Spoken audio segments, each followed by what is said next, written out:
While Republicans are busy body slamming each other, Hillary apparently believes she can sneak under the email radar. Maybe the words subpoena, FBI, and someone selling your secrets may change your mind. The shoes are beginning to fall as the president celebrates his Iranian nuclear deal, ratcheting up the possibility of war, watching as Iran and North Korea begin to get cozy. You're seeking to save money on your meds by dealing from the internet? Sure, you might save a few bucks, but you could also be committing suicide. We have the proof. And as summer comes to a close, let us look ahead to next year and what America seeks in their wheels, as only the car coach can. The long Labor Day weekend begins right here with more than a few issues and items of import. I'm Ed Berliner. This is The Hardline for Friday, September 4th, 2015.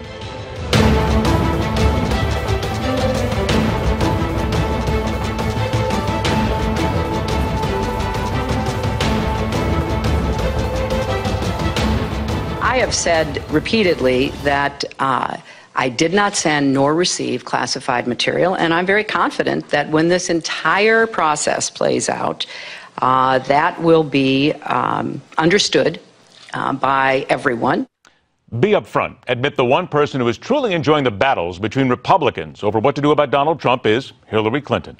The former Secretary of State is getting a hearty laugh every time someone talks about the latest comment from the Donald, the often feeble attempt by competitors to strike back with any real authority, and the right side mess that very well could ensure her moving trucks are backing up to the White House next year. However, Mrs. Clinton perhaps needs to put a veritable sock in her enjoyment, because in the last couple of days, we've heard words such as FBI not buying it, Stafford taking the fifth, and someone may have your emails for sale to the highest bidder being bounced about. Let's get to work. From the legal side and more, welcome back the former federal prosecutor who worked in the Department of Justice for 10 years, author of License to Lie, Exposing Corruption in the Department of Justice, Sidney Powell, joined by veteran of Operation Iraqi Freedom, Harvard Law School grad, author and staff writer at the National Review, David French. I feel so safe and secure having this much legalese in front of me right now because nothing can go wrong. David, let me begin with you. Here's the big thing that we're all talking about the last couple of days. A low-level Clinton staffer, Brian Pagliano, oversaw her private email server. He will invoke the Fifth Amendment when he gets called, if he gets called, in front of the House Benghazi committee. Okay, look, David, you get somebody basically saying they're taking the fifth. That's pretty harsh. That's pretty much a red flag. Is it as much here as we believe it to be? Well, this is the least surprising news of the last several days. I mean, look, as soon as the FBI got involved, the FBI tends to investigate people, not inanimate objects. And so the idea that the FBI is investigating a server is only ancillary to whether it's investigating actual people.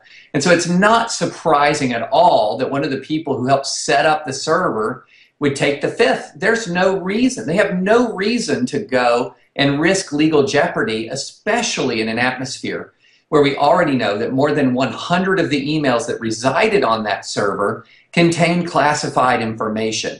And so this is fully expected. Now, if this is going to follow the Clinton pattern that we saw, for example, in the Lewinsky affair back in the 1990s, they'll now go from well-established privileges, like the Fifth Amendment privilege, to assert made-up privileges to try to prevent testimony and even lie about what investigators are looking into to try to discredit the investigation. This is just beginning. Sidney, is it not fair to say that even if this is a minor thing, let's just say that the fifth is taken, it's not a big deal, but just the dropping itself, just the inkling that we have here right now, someone taking the fifth, even the person who is standing behind Hillary Clinton staunchly all this time, this has got to erode just a little bit more what's going on here, and look at Mrs. Clinton, what she's saying, and going, right, sure. It certainly erodes public confidence in anything she said.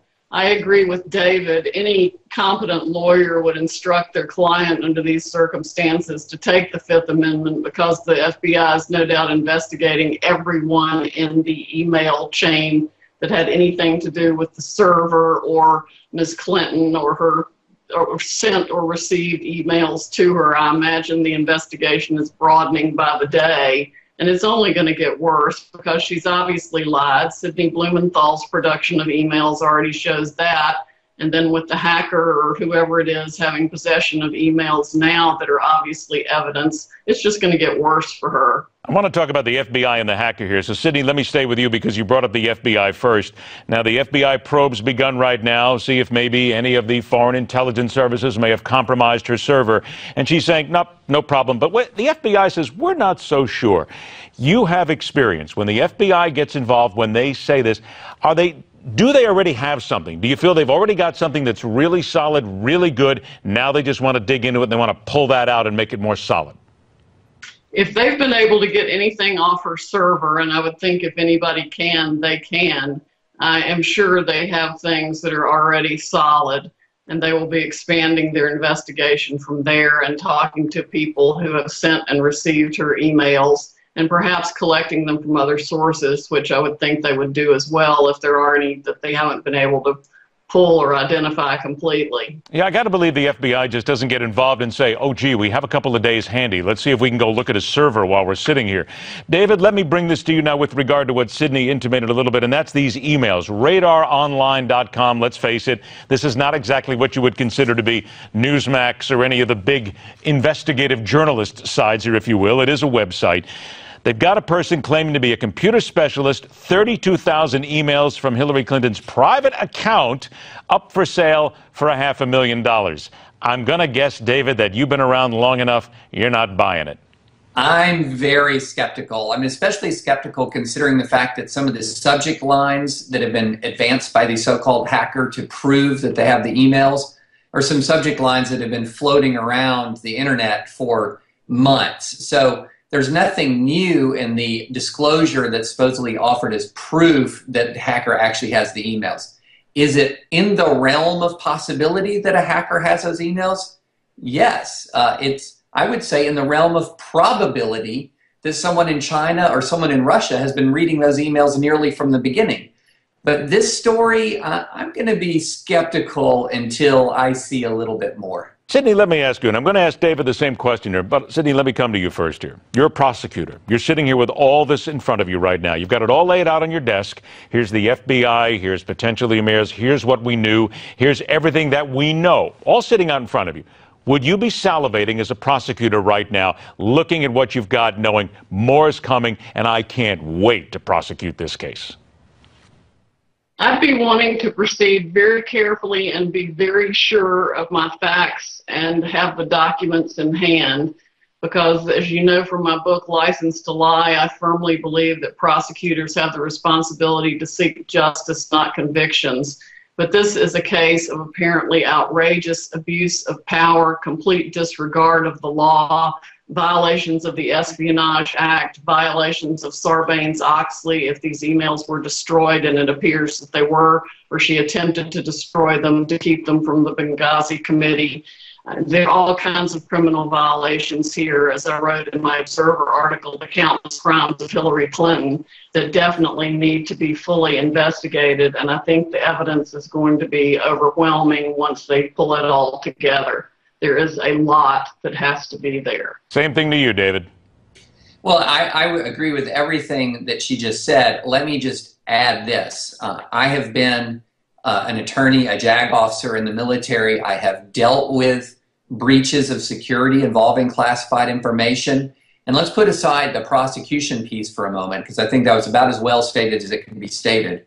We already know enough that if this would had happened to an officer in the military, a senior enlisted person in the military, to someone not named Hillary Clinton in the rest of the federal government, they would have lost their job almost immediately. Say that again. Wait a minute, David. I want to stop you right there. Say that again. If this was anybody else but Hillary Clinton, in your opinion, there would immediately be some action taken. Someone would have lost a job. Someone would be sitting on the carpet right now. There would be personnel action taken, which is a lower threshold of proof, of course, than the proof beyond a reasonable doubt necessary for a criminal conviction. But I have seen draconian actions taken against military officers, people who were exhibited bravery under fire in the face of the enemy. I've seen serious action taken on the basis of much more careful handling of classified information than Hillary Clinton has exhibited. So I have seen lesser degree of wrongdoing receive draconian punishment. And here it's apparent that Hillary Clinton was able to keep this going throughout her tenure as Secretary of State because of who she was. Sidney, 45 seconds to you then. Let's take the military out of it and just go to anybody else sitting in a governmental appointment right now or some sort of a governmental agency right now. Is there enough right now to take them out of what they're doing? Definitely, there is enough now. She should have her security clearance pulled.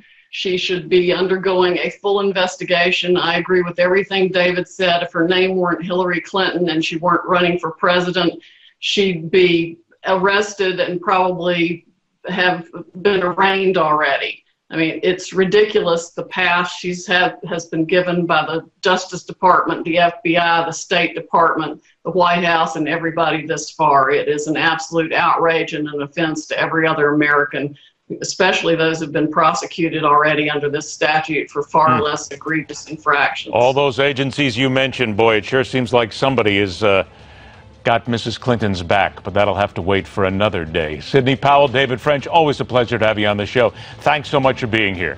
Next up, the battle over Planned Parenthood and how it may yet tear the GOP apart. Next, right here on The Hard Line.